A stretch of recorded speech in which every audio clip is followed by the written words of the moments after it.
رب فرماتا ہے قد افلح المؤمنون، تحقیق مومن کامیاب ہو گئے۔ کون سے مومن؟ الذین هم فی صلاتہم خاشعون، وہ جو اپنی نمازوں میں گڑ گڑانے والے ہیں، خشوع کے ساتھ، عاجزی کے ساتھ، انکساری کے ساتھ، ذوق کے ساتھ نماز پڑھنے والے ہیں۔ والذین هم عن اللغو معرضون، اور وہ جو بیہودہ باتوں سے منہ پھیرنے والے ہیں، لغویات سے اپنا رخ پھیرنے والے سنجیدہ لوگ۔ پھر ارشاد فرمایا والذین هم للزکاۃ فاعلون، جو زکوٰۃ دینے کا کام کرنے والے ہیں۔ پھر فرمایا والذین هم لفروجہم حافظون، اور وہ لوگ جو اپنی شرمگاہ کی حفاظت کرنے والے، اپنی شرمگاہ کی حفاظت کرنے والے، الا علی ازواجہم، مگر یہ کہ اپنی بیویوں پر، او ما ملکت ایمانہم، یا اپنی شرعی باندیوں پر۔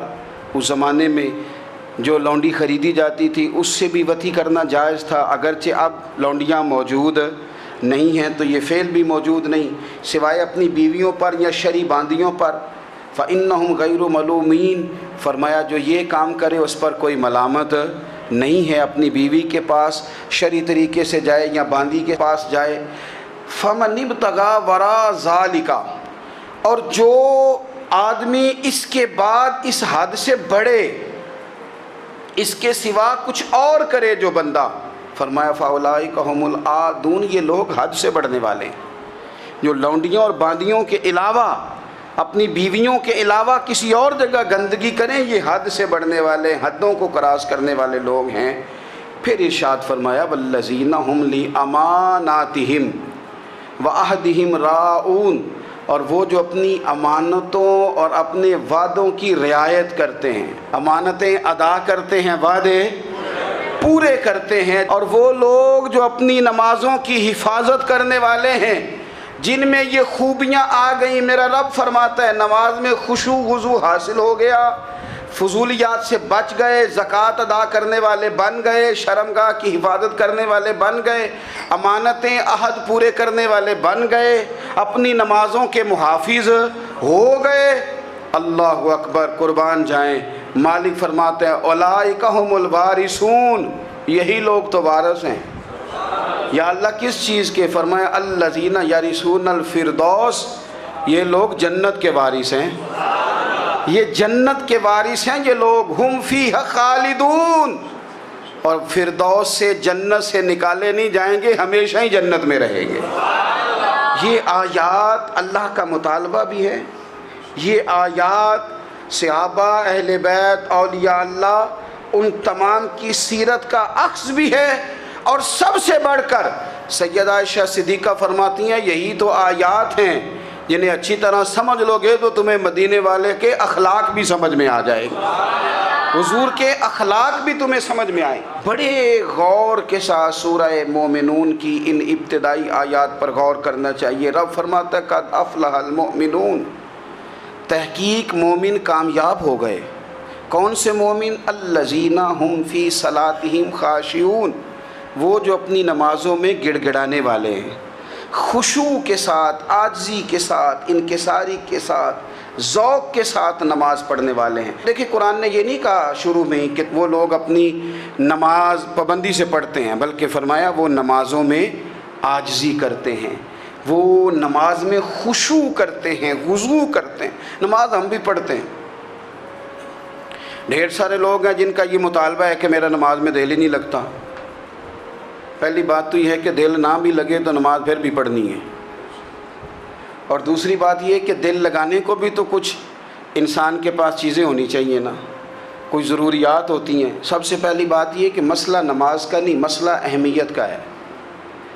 آپ نے اللہ تبارک و تعالیٰ کی ذات کی، رب کریم کے جلالت کی جتنی زیادہ اہمیت اپنے دل میں محسوس کر لی، اتنا ہی نماز کی طرف توجہ آپ کی بڑھ جائے گی۔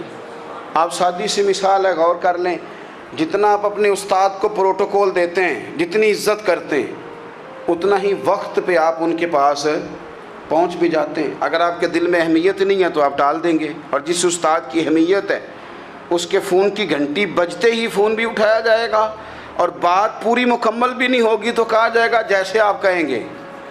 اور جو وقت وہ دیں گے ان سے 10 منٹ پہلے پہنچنے کی کوشش بھی کی جائے گی. بس سمجھ لیں دل لگنے نہ لگنے کا مسئلہ نہیں، اہمیت کا مسئلہ ہے.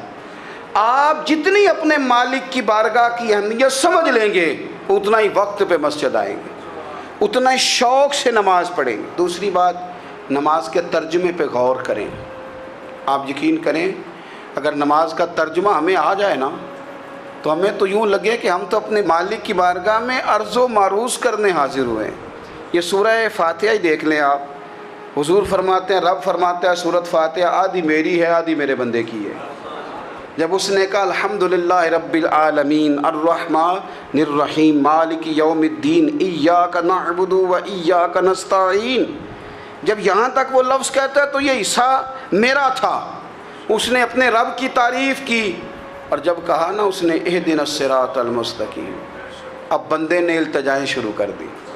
اس نے کہا کہ مالک بھی تو ہے، رحمان بھی تو ہے، رحیم بھی تو ہے، عبادت بھی تیری کرتے ہیں تو مدد بھی تو تجھی سے مانگنی ہے نا.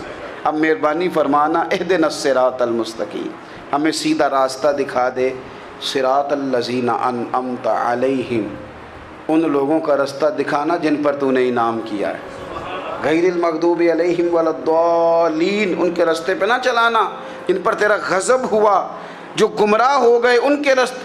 تو نماز میں جب ترجمے پر آپ کا غور ہوتا ہے تو آپ کا تو دل خود بخود لگ جاتا ہے، شوق بڑھ جاتا ہے آپ کا. تو اتنی چیزیں ہم زندگی میں یاد کرتے ہیں، تو اگر ترجمہ بھی نماز کا یاد کر لیں اور پھر شوق سے پڑھیں تو آپ یقین کریں طبیعت کھنچی چلی آئے گی. ہمارے یہاں کچھ لوگ نماز پڑھتے ہیں پر بڑی لاپرواہی سے پڑھتے ہیں، کبھی ادھر دیکھتے ہیں کبھی ادھر دیکھتے ہیں، کبھی بال سہلاتے ہیں. وہ میں نے دیکھا ہے سجدے جا رہے ہیں تو سیانے سیانے بندے کبھی کپڑے کو چھیڑ رہے ہیں کبھی جگہ کو چھیڑ رہے ہیں. میرے نبی کریم صلی اللہ تعالیٰ علیہ وسلم نے فرمایا ان لوگوں کا کیا حال ہے جو اپنی نماز میں نظریں آسمان کی طرف اٹھاتے ہیں. رکوع سے اٹھے تو اوپر دیکھنا شروع کر دیا، کیا حال ہے ان کا. اور پھر حضور نے ایک موقع پر تو سختی فرمائی، فرمایا جو نماز پڑھتے اپنی نظریں آسمان کی طرف اٹھاتا ہے وہ باز آ جائے، ورنہ ایسا نہ ہو کہ رب اس کی آنکھیں ہی چھین لے. وہ باز آ جائے اس کام سے. خشوع کے ساتھ نماز پڑھے، عاجزی کے ساتھ نماز پڑھے، اس کا دل لگا ہوا ہو نماز کے اندر.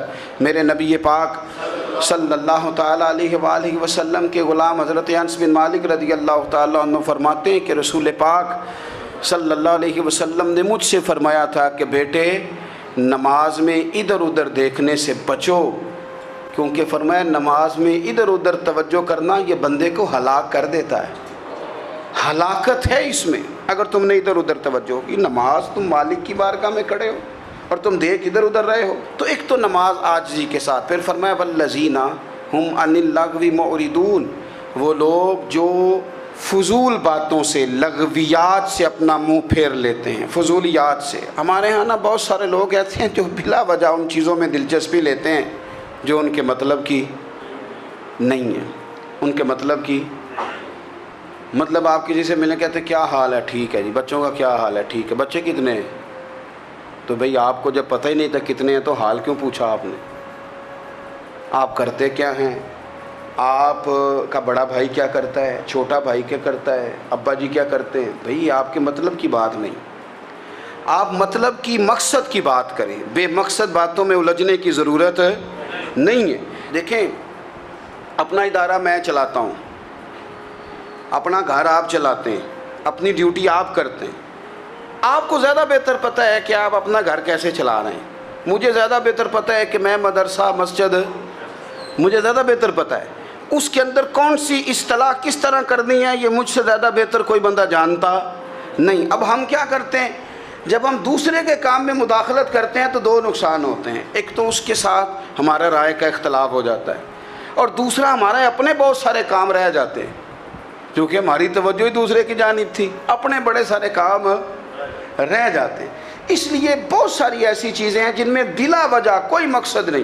ہم پرانے لوگوں سے باتیں سنا کرتے تھے، ہمارے بزرگ کہا کرتے تھے جڑے پنڈ جانا نہیں، جڑے پنڈ جانا نہیں وہ راہ پوچھنے دی کی. لغویات میں نہ الجھے، فضولیات میں نہ الجھے، یعنی ٹو میں رہنا. ٹو میں آپ یقین کریں میں نے پرسنلی طور پہ اس چیز کو محسوس کیا ہے کہ ہمارے بہت سارے اہم حقوق صرف اس لیے مس ہوتے ہیں کہ ہماری اپنے سے زیادہ توجہ سامنے والے پہ ہوتی، سامنے والے۔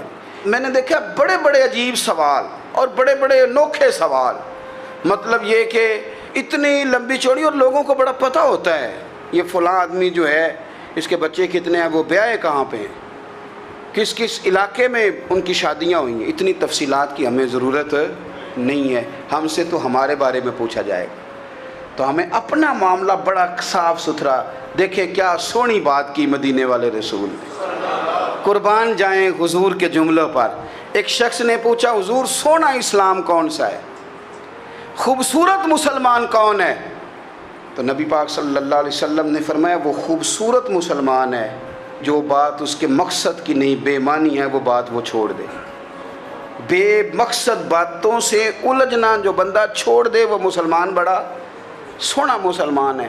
ہم کمزور اس لیے ہوتے ہیں کہ ہماری توجہ زیادہ دوسروں کی باتوں پر پڑتی ہے۔ پھر فرمایا والذین ھم للزکاۃ فاعلون، وہ لوگ جو زکوٰۃ دینے کا کام کرتے ہیں، صدقات کرتے ہیں، خیرات کرتے ہیں، وہ کامیاب ہو جاتے ہیں۔ پھر فرمایا والذین ھم لفروجہم حافظون، وہ جو اپنی شرمگاہ کی حفاظت کرتے ہیں۔ نوجوان میری بات پر توجہ کریں، فرمایا وہ لوگ جو اپنی شرمگاہ کی، والذین ھم لفروجہم حافظون، وہ لوگ جو اپنی شرمگاہ کی حفاظت کرتے ہیں۔ حضور غوث پاک رضی اللہ تعالیٰ عنہ فرمایا کرتے تھے دو چیزیں انسان اپنی سنبھال لینا، ایک پیٹ اور ایک شرمگاہ، تو فرماتے تھے ولایت اس کے بڑی قریب آ جاتی۔ ہم نہ ان لذات میں الجھ جاتے ہیں۔